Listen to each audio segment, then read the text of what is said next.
Bonjour à tous et toutes et soyez les bienvenus sur ce nouveau webinaire organisé par Omunity Patrimoine. Est-ce que vous m'entendez bien? N'hésitez pas à mettre un petit message dans le chat. Oui, ok, parfait. Impeccable. Donc, je suis Romain Naudin, directeur du pôle investissement locatif chez Omunity Patrimoine. Et j'ai le plaisir de co-animer cette petite présentation aujourd'hui avec Grégoire Desloges, qui nous rejoindra d'ici un moment, qui est conseiller en investissement immobilier chez Omunity Patrimoine. Je vais lancer la présentation. J'en profite pour vous rappeler que vous avez la possibilité donc de discuter sur ce chat et que vous avez un onglet dédié à vos questions sur lequel vous pouvez poser vos questions pendant la présentation. Alors aujourd'hui, on va vous parler investissement locatif meublé en statut LMNP et notamment en résidence de service. Donc, c'est un dispositif qui vient compléter notre offre en investissement locatif sur omunity.com. Jusqu'à présent, vous aviez accès à l'immobilier neuf, notamment en loi Pinel. Donc là, c'est un autre dispositif très différent, très complémentaire par rapport à la loi Pinel, qui va vous permettre de répondre à des objectifs tout à fait différents. C'est un statut qui existe depuis longtemps, puisqu'il a été créé en 1949. Pour autant, on en entend beaucoup parler, surtout depuis quelques années.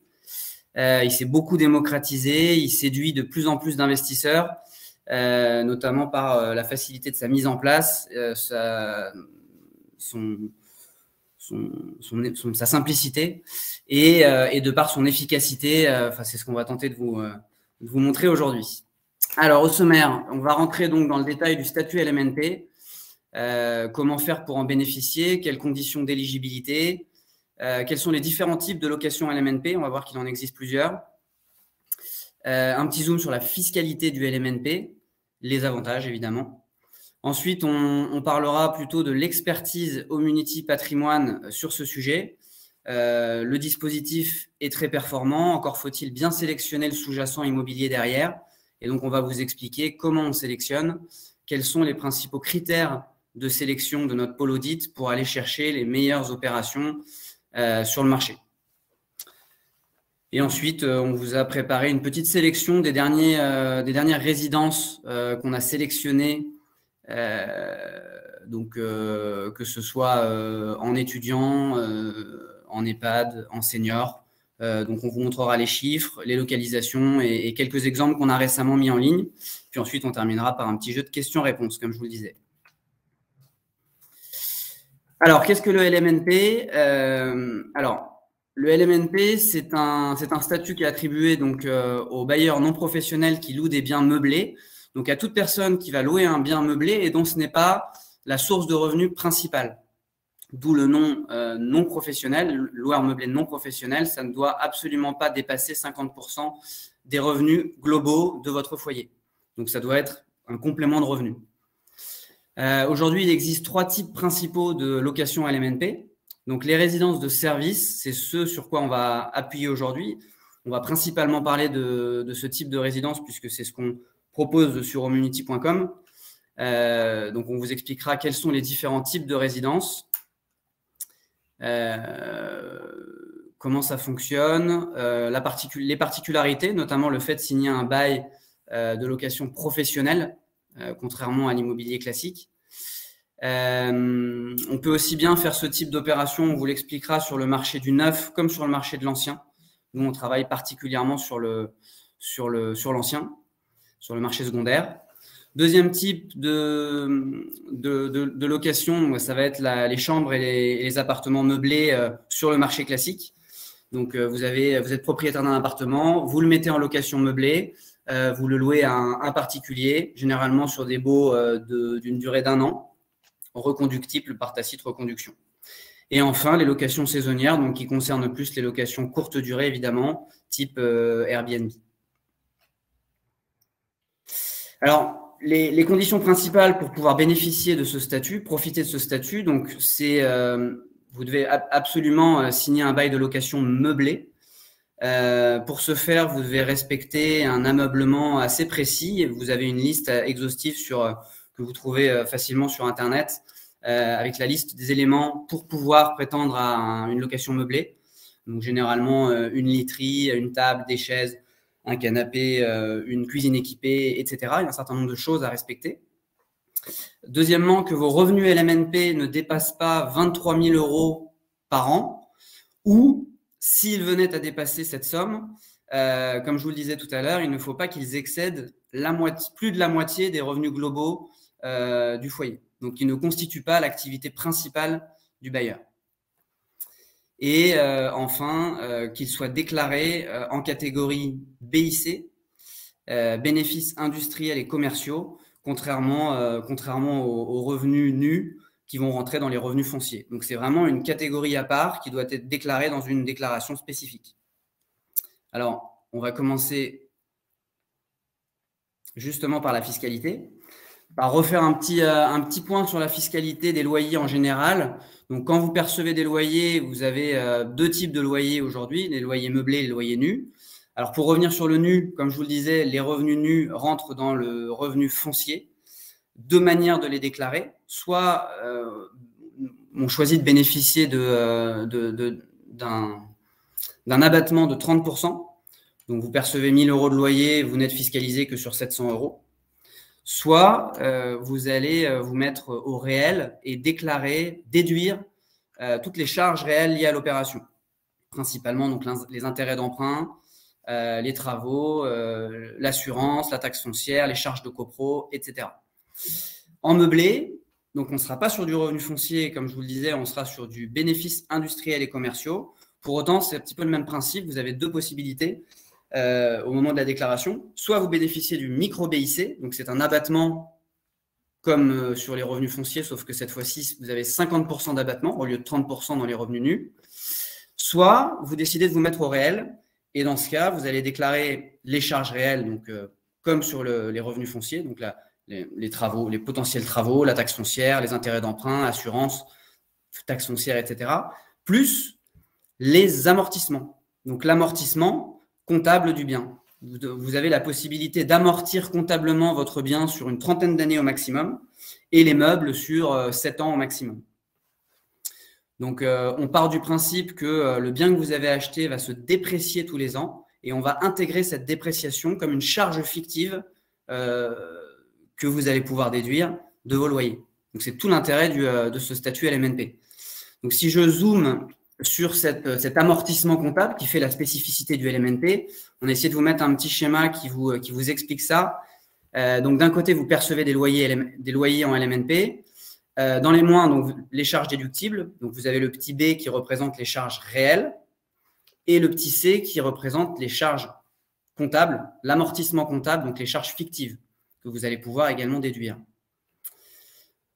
Généralement, dans la première partie de votre investissement, vous allez avoir suffisamment de charges réelles pour neutraliser l'impôt.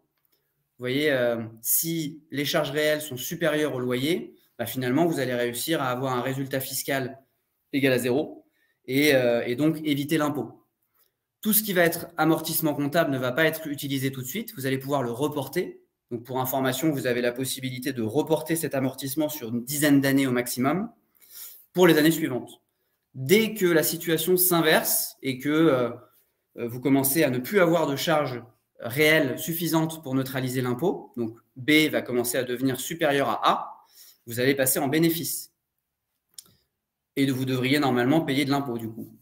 C'est à ce moment-là que vous allez pouvoir ressortir tous les amortissements que vous avez cumulés, votre cagnotte d'amortissement comptable, et que vous allez commencer à pouvoir utiliser sur toutes les années qui suivent.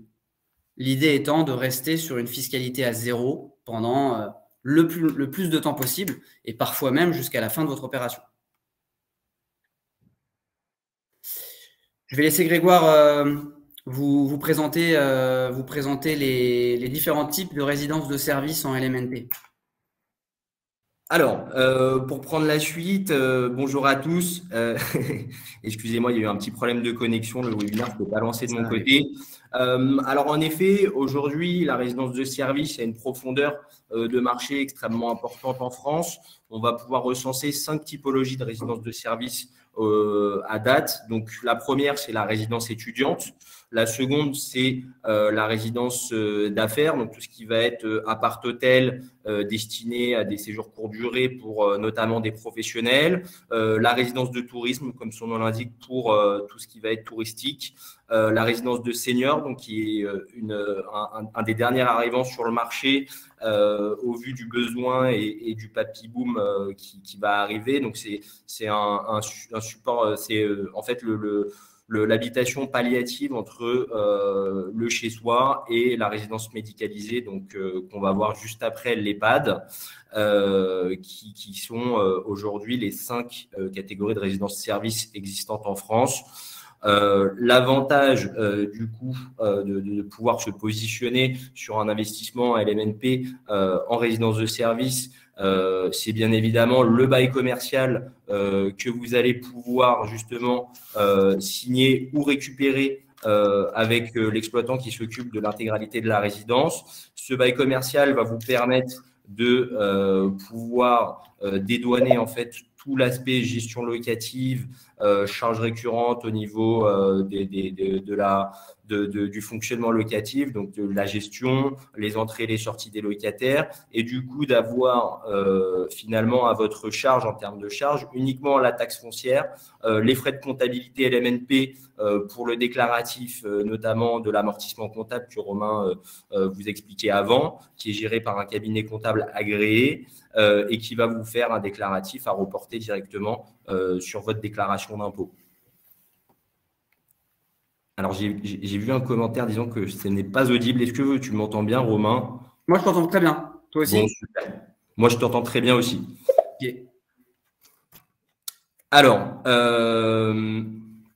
donc, l'avantage de l'investissement en LMNP, bien évidemment, c'est de pouvoir se constituer un patrimoine immobilier et, dans un premier temps, si on est actif, créer un complément de revenus. Et dans un second temps, au moment du passage à la retraite, pouvoir justement pallier à cette perte de revenus grâce à ce type d'investissement qui vous garantit un loyer grâce au bail commercial. Donc, on n'est pas sur un bail d'habitation classique. Le bail d'habitation, c'est l'exploitant qui le fera lui-même auprès des locataires. Donc, vous, qui est un locataire ou pas de locataire, vous n'êtes pas lésé au niveau du loyer qui est prévu pendant une durée de 10 ans ferme sur ce type de bail. L'avantage, c'est que vous avez quand même une rentabilité en enlevant tous les risques au niveau de l'investissement locatif, puisqu'ils sont sur l'exploitant, donc qui est relativement attractif, hein, puisque sur tout ce qui va être investissement en résidence étudiante, on va avoir des rentabilités qui oscillent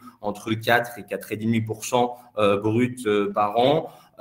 Et sur tout ce qui va être, par exemple, senior EHPAD, on va avoir des rentabilités un peu plus importantes, aux alentours de 4,5-5.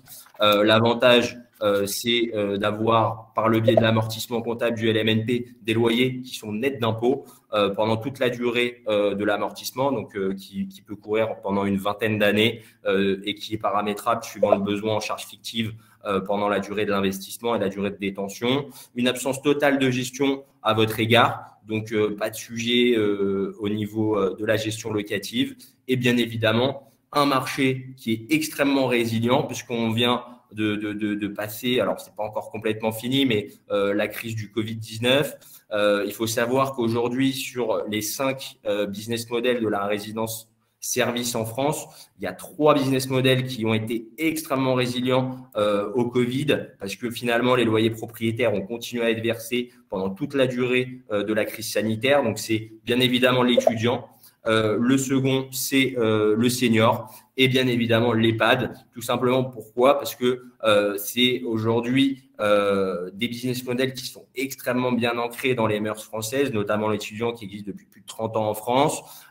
L'EHPAD, malheureusement, c'est un besoin nécessaire à un certain moment de la vie. Aujourd'hui, on n'a pas assez d'habitation, de solutions d'hébergement, de chambres, de lits disponibles sur l'EHPAD. Donc, il y a des listes d'attente partout en France. Et ce qui fait que finalement, vous avez un business model et du coup, des marchés qui sont extrêmement résilients, notamment face à la crise du Covid-19 qu'on ne connaissait pas. Et les marchés ont très, très bien réagi à ce niveau-là.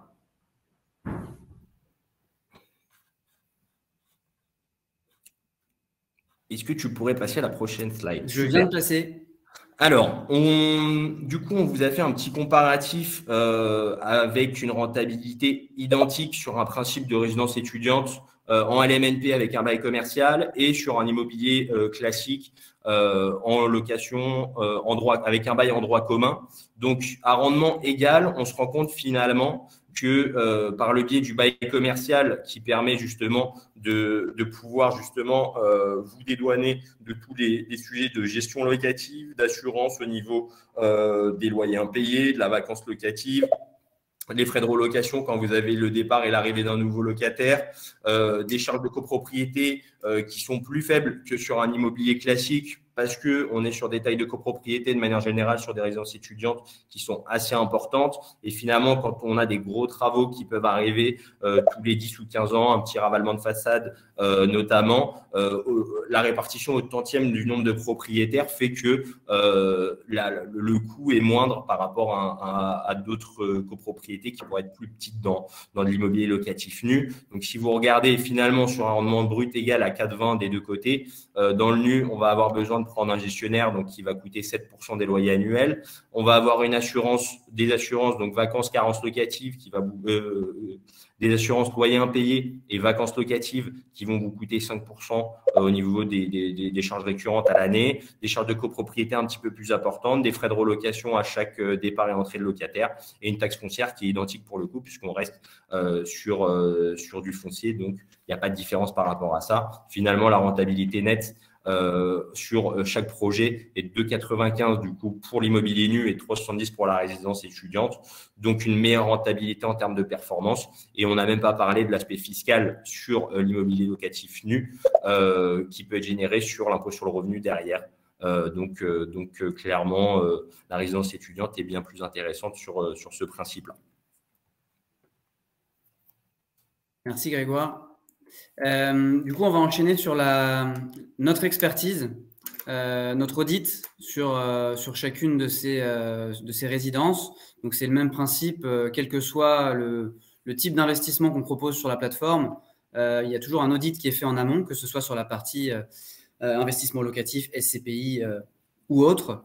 Donc là, sur le LMNP, on vous a remis ici les 3 principales étapes de sélection du LMNP. Donc, c'est assez simple finalement, puisque en validant ces 3 points, on arrive à sélectionner les meilleures opérations du marché. À commencer par donc, le marché. On vous a présenté les 5 possibilités de marché en résidence de service. C'est vrai que nous, on a mis un petit peu de côté le tourisme et les résidences d'affaires pour se concentrer plutôt sur les résidences étudiantes, le senior et l'EHPAD, qui offrent aujourd'hui les meilleures profondeurs de marché déjà, sur lequel il y a le moins d'aléas et les meilleurs taux d'occupation. Donc, on a une meilleure fiabilité sur ces marchés et donc une meilleure sécurité. Deuxième chose, la localisation. Alors évidemment, on adapte la localisation au marché. Par exemple, sur la résidence étudiante, la localisation va être primordiale. Il va être hyper important d'être dans une grande ville, proche évidemment des écoles, des universités, des facultés, dans des zones étudiantes. Ce sera un petit peu moins le cas de l'EHPAD, pour la raison qu'a évoqué Grégoire à l'instant. L'EHPAD est un petit peu particulier puisqu'il y a une demande qui est largement supérieure à l'offre. Il y a aujourd'hui des listes d'attente. Quasiment tous les EHPAD en France sont surbookés. Et c'est vrai qu'on n'a pas forcément besoin d'être dans le cadre d'une grande ville pour que ça fonctionne. La preuve, c'est qu'on sélectionne des EHPAD très performants à l'écart de grandes villes où on va valider plutôt le calme, la verdure, à la limite une gare à proximité pour que les familles puissent rendre visite. Mais ça ne va pas du tout être la même manière de sélectionner la localisation que sur le marché de l'étudiant. Troisièmement, évidemment, la qualité du gestionnaire. On va étudier sa solvabilité, sa fiabilité, sa manière d'entretenir son parc immobilier, la qualité du bail commercial, extrêmement important, puisque c'est ce qui sécurise votre loyer. Donc, la rentabilité qui est affichée sur le bail commercial, l'indexation des loyers, la durée restante du bail, les charges. Tout est stipulé sur ce bail commercial, qui est vraiment un élément primordial quand vous investissez en résidence de service. Quelle charge à la charge de qui? Est-ce que les charges de copro, les gros travaux vont être à la charge du gestionnaire ou de l'investisseur? En validant ces 3 points, on va s'assurer tout simplement d'un bon taux d'occupation au sein de la résidence. Si le marché est bon, la localisation est bonne et le gestionnaire performant, il n'y a pas de raison pour que le taux d'occupation ne soit pas bon, et ça va sécuriser l'opération sur le long terme. Exactement. Je rajouterai 2 petits paramètres. Il faut savoir que sur le marché étudiant, on est sur un taux d'occupation global en France qui est de plus de 90% pour les bons gestionnaires à l'année. Sur l'EHPAD, on est sur liste d'attente. Sur le senior, c'est en train de monter énormément puisqu'il y a un besoin de plus en plus important pour éviter l'isolement, notamment des personnes âgées, mais qui ne sont pas forcément dépendantes. Donc, on est vraiment sur une sélection qui va se faire bien évidemment par rapport aussi au bail commercial, qui va vous offrir ce fameux paramètre de revalorisation des loyers qui est indexé au coût de la vie annuel, qui n'est pas le même aussi chez tous les opérateurs. Donc, par rapport à une période actuelle où on subit un peu plus d'inflation que les dernières années, ça va être des paramètres qu'on va regarder de manière très minutieuse pour vous sélectionner vraiment les produits qui vont avoir les meilleures performances dans les prochaines années. Donc, au niveau de l'accompagnement au Unity, c'est assez simple. Donc, ça part, comme on vient de dire, d'une sélection qui se fait par rapport à des points de contrôle sur notre qualité d'audit interne. L'accompagnement sur le paramètre financier. Donc, cette sélection se fait aussi par rapport à la situation de chacun. Aujourd'hui, on essaye d'abonder notre site avec un maximum de résidences qui ont été validées par nos critères d'audit. On va donc bien évidemment dans un premier temps calibrer votre capacité financière, la manière dont vous souhaitez mettre en place votre projet de vie sur ce type d'investissement et vous permettre de pouvoir réaliser votre projet de la meilleure manière possible pour qu'il soit le plus pérenne, le plus serein et que vous ayez une visibilité la meilleure sur une durée d'engagement qui va être au moins de 10 ans sur ce type de bien-là, avec une gestion locative du coup qui est complètement dédouanée sur ce principe-là, parce que finalement, c'est pris en charge par l'exploitant dans le cadre du bail commercial que vous allez soit signer, soit reprendre quand vous faites l'acquisition de ce type de produits d'investissement. Et du coup, alors pour toute la partie courtage, donc nous, on a sélectionné, on a 2 courtiers qui sont affiliés au sein de Homunity Patrimoine. On va avoir un courtier qui est plutôt spécialisé pour une clientèle en Île-de-France et un courtier qui va être spécialisé pour une clientèle en province. On a fait en sorte de pouvoir négocier les meilleures conditions au niveau de la rémunération des courtiers pour que ce soit le plus indolore pour vous, investisseurs. Et le but étant de pouvoir vous dédouaner en passant par des courtiers de toute la partie administrative et des méandres bancaires et d'avoir une solution d'investissement clé en main, autant sur la sélection que sur le paramétrage, que sur le financement de votre projet et sur la gestion par la suite. Aujourd'hui, on est en train de connaître une période où les taux sont en train de remonter. On a quand même des taux qui historiquement sont toujours bas. Sur les derniers chiffres relevés à date, sur 15 ans, on va être à 1,5% en taux d'emprunt. Sur 20, on va être à 1,70 et sur 25 ans, on va être à 95. Donc, aujourd'hui, on a pour certains profils encore la possibilité de pouvoir faire du financement sans import. Alors, ça devient de plus en plus compliqué, mais c'est encore possible.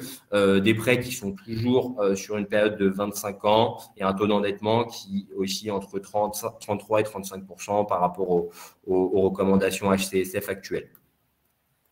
Donc, il est clairement intéressant de se positionner aujourd'hui en effet de levier bancaire puisque les taux d'ici la fin de l'année ne seront pas les mêmes que ceux qu'on peut vous communiquer aujourd'hui. Alors, on a préparé quelques exemples de résidences avec Romain.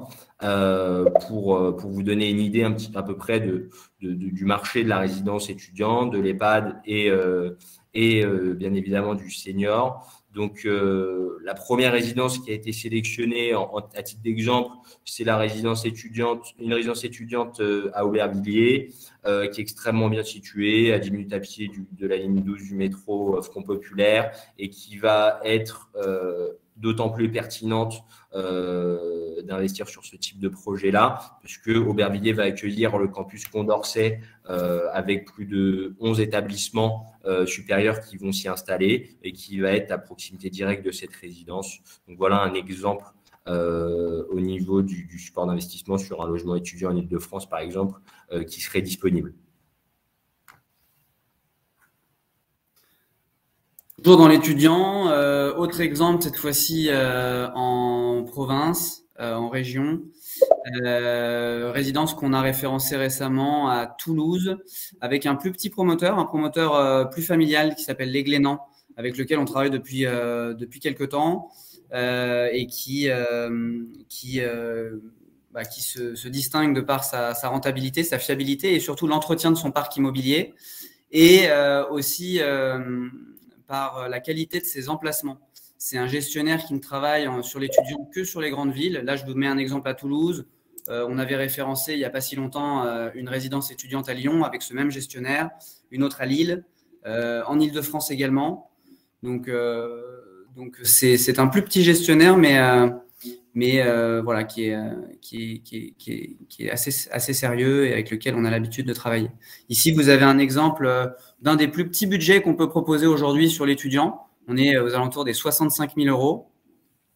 Donc, les tickets d'entrée sur l'étudiant, et c'est vraiment l'avantage de ce marché par rapport aux autres, c'est que vous allez pouvoir avoir les tickets d'entrée les plus faibles à partir de ce genre de montant, 65-70 000 €. Ici, en intégrant toutes les charges liées à l'opération et le loyer et en se basant sur un crédit sur 25 ans, on arrive sur un effort d'épargne de 76 € par mois.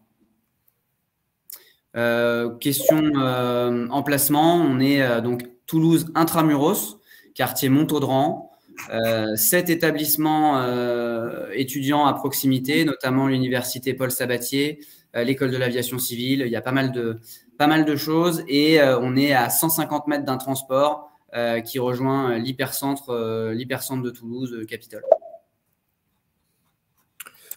Alors, pour vous faire un petit comparatif, on vous a aussi mis un exemple de résidence senior. Alors, vous pouvez voir que sur cet exemple-là, sur une résidence située à la Thèse de Buge, donc emplacement très prime, très patrimonial, on est sur des budgets qui sont plus élevés. Là, en l'occurrence, pour la résidence senior, c'est des appartements qui sont privatifs. Donc, on est sur un appartement de 2 pièces, à contrario de l'EHPAD que vous présentera Romain après, on est sur des principes de chambre.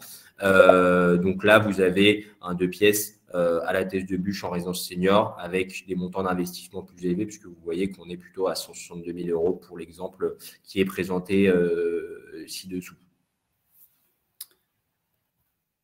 Exemple EHPAD pour terminer. Alors oui, comme le disait Grégoire, pas les mêmes superficies puisque pas les mêmes utilisations. Sur l'EHPAD, on parle vraiment de personnes dépendantes et donc alitées. C'est généralement des toutes petites surfaces aux alentours des 20 mètres carrés. Donc ici, un bon exemple à la Grande Motte, donc près de la mer, au calme, avec un gestionnaire assez premium puisqu'il fait partie du top 12 des gestionnaires EHPAD, c'est Omeris, qui existe depuis 20 ans et qui a une petite vingtaine de résidences EHPAD en cours d'exploitation. Donc là, on est sur un budget de 112 000 € et c'est un investissement qui représenterait 51 € d'effort d'épargne par mois. Petite spécificité sur l'EHPAD, alors contrairement à l'étudiant, c'est souvent des budgets un petit peu plus importants. En contrepartie de ça, sur le bail commercial, vous avez généralement un peu moins de charges à la charge de l'investisseur et donc à la charge du gestionnaire, notamment les articles 605, 606 Qui comprennent les travaux du quotidien. Exactement. Que ce soit les petits travaux comme les gros travaux de copro, type ravalement de façade, etc., qui systématiquement sont à la charge de l'investisseur sur l'étudiant, mais qui, en EHPAD, peuvent parfois être intégralement à la charge du gestionnaire.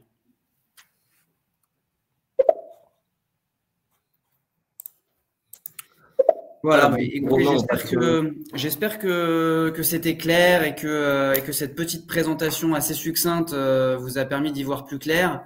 On va passer aux questions-réponses. Alors moi, j'ai eu un petit problème d'affichage pendant la présentation. Je n'ai pas forcément accès. Je ne sais pas si toi, Grégoire, tu vois les questions apparaître.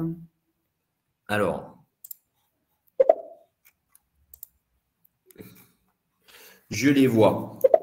Alors, attends. Hop.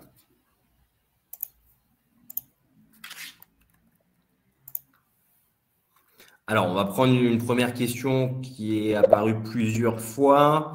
Comment se passe la revente sur des biens en résidence de service? Oui. Alors, comme le disait tout à l'heure Grégoire, les résidences de service se sont montrées assez résilientes face aux différentes crises qui ont eu lieu, crises immobilières. Et c'est vrai que c'est le cas donc à la hausse comme à la baisse. On sera un petit peu moins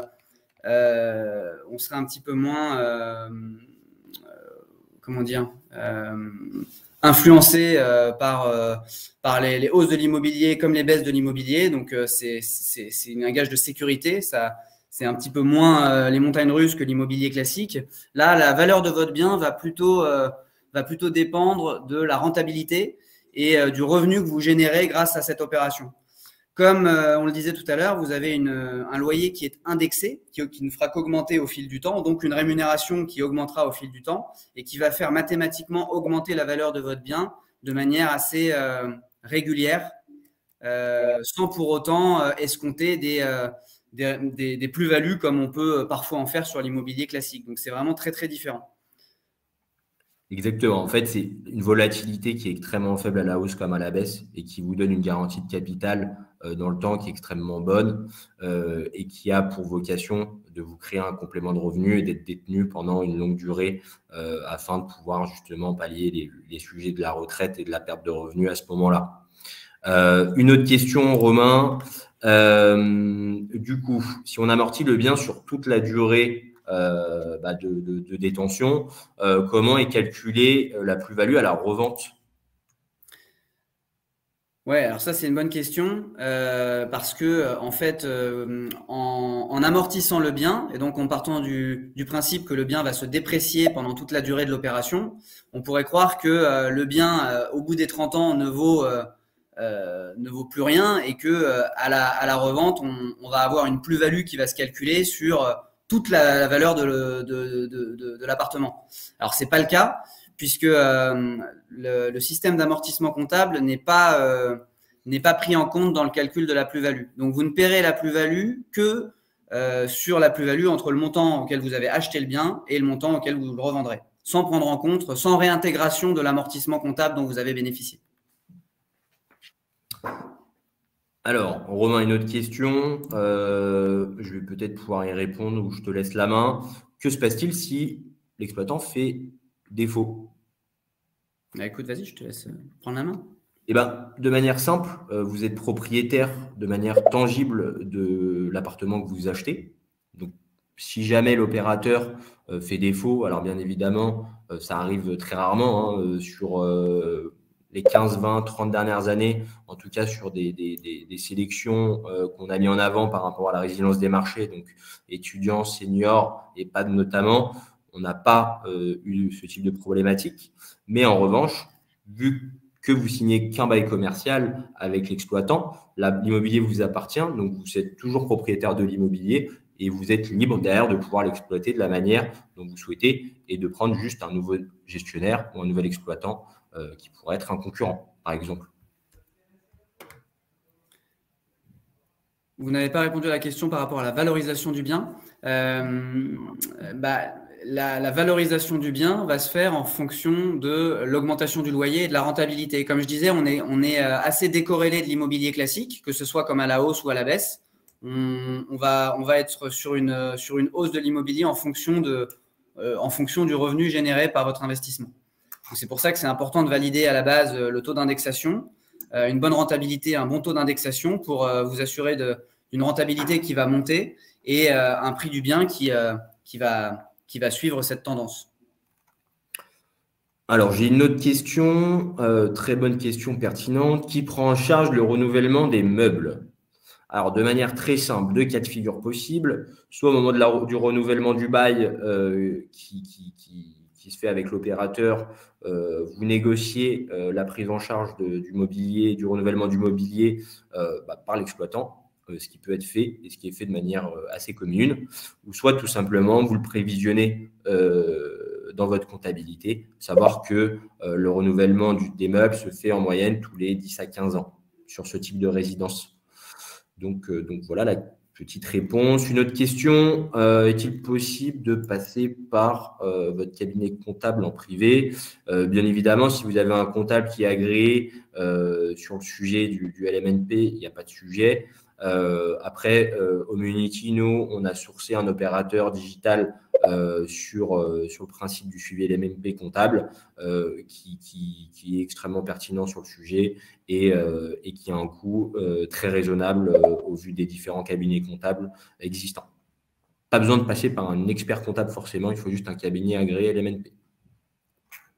Il y a une autre question sur quel marché, comment choisir le bon marché.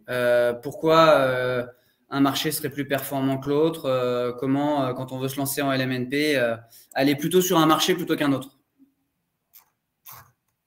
Alors, tu veux répondre, Romain, ou je le disais un petit peu tout à l'heure, ça va dépendre de pas mal de choses et notamment aussi du budget. Il y a des avantages et des inconvénients sur chacun des marchés. L'étudiant va avoir la particularité de proposer des budgets les plus faibles, donc à partir de 70 000 euros. Quand sur l'EHPAD et le senior, on sera sur des budgets un peu plus importants. En revanche, on l'a vu, il peut y avoir parfois des meilleures rentabilités sur l'EHPAD du fait d'avoir un petit peu moins de charges à la charge de l'investisseur et un peu plus à la charge de l'exploitant. Donc, surtout une question de budget, de capacité d'emprunt, de trésorerie, si c'est du placement cash. Merci Romain. Une petite dernière question ou deux. Est-ce qu'il est possible de récupérer la TVA sur de l'ancien? Très bonne question. La TVA, alors il n'y a pas de TVA d'un vendeur particulier à un vendeur particulier. D'accord? En l'occurrence, si jamais le bien est détenu par une foncière, donc un professionnel qui aurait réhabilité la résidence et qui la revend, à ce moment-là, il y a 20% de TVA qui va rentrer en ligne de mire et qui peut être soit avancé par l'opérateur, soit pris en compte en avancement par un prêt spécial auprès de la banque qui vous est restitué le trimestre suivant l'acte authentique de vente.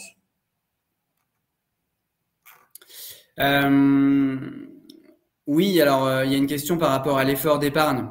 Effectivement, quand on fait ces opérations à crédit, on est sur un effort d'épargne pendant toute la durée du crédit. On est plutôt sur de la préparation à la retraite pour qu'à la fin du crédit, on se retrouve avec on est anticipé des compléments de revenus puisque à la fin du crédit, évidemment, il n'y aura plus d'effort d'épargne et tous les crédits et toutes les opérations mises en place se transformeront en rente et en complément de revenus à ce moment-là.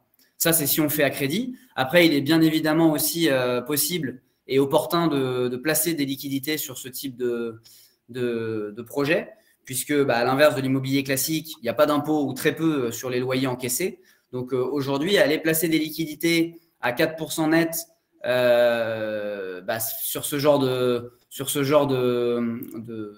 d'opération, ça peut être très pertinent. Et d'autant puisque finalement, le bail commercial viabilise énormément la rentabilité et le rendement escompté chaque année. Donc, en termes de placement en cash, c'est extrêmement pertinent de le faire, surtout quand on voit le marché actuel, Romain, financier, boursier, qui a beaucoup de volatilité. Forcément, c'est une valeur très refuge pour les placements en cash, qui en plus sera indexé par rapport à l'ILC tous les ans. Donc, ça vous permet d'éviter de trop subir l'inflation.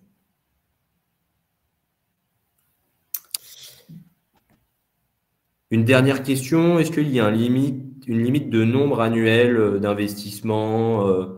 En fait, je pense que ça reprend un peu ce que Romain a dit. C'est une question de seuil. Vous avez compris qu'il y a des seuils à respecter au niveau du montant de revenus annuel ou de la répartition des revenus générés par rapport aux revenus d'activité sur votre foyer. Le problème, c'est que si vous en accumulez trop et que vous changez de seuil, vous passez en loueur meublé professionnel, donc en LMP, vous n'êtes plus en LMNP. Donc, on change complètement de régime au niveau de la fiscalité. Exactement. Aucune limite, à condition de ne pas que les revenus générés en LMNP ne dépassent pas plus de 50% des revenus totaux du foyer. Eh bien, écoutez, je vous remercie beaucoup pour votre attention. Vous êtes encore un peu plus de 160 connectés. On aura l'occasion de refaire des interventions sur le LMNP, puisque c'est assez récemment que ce dispositif a été intégré à la plateforme. Pour plus d'informations et surtout pour personnaliser en fonction de votre situation et de vos objectifs, n'hésitez pas à prendre rendez-vous avec nos experts. À partir de la semaine prochaine, on est disponible pour vous accompagner là-dessus et pour répondre à vos questions plus en détail sur un entretien plus personnalisé. Merci Grégoire, merci à tout le monde. Merci Romain. Et à très bientôt.